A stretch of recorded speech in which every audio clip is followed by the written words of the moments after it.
后排这个梳妆镜照明灯常亮，怎么关也关不掉。左边的这个是正常的。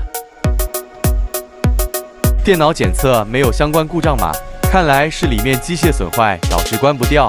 从左侧撬下梳妆镜。 拆这个梳妆镜，用1字刀撬着这2个扣子，向下撬就可以了。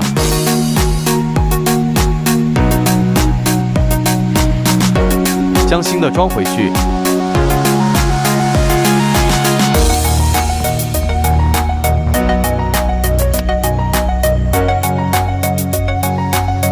更换新的梳妆镜后，灯光开关正常。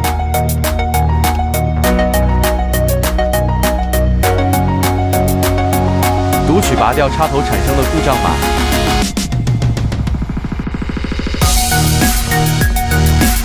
删掉故障码，交车。感谢观看，记得关注点赞。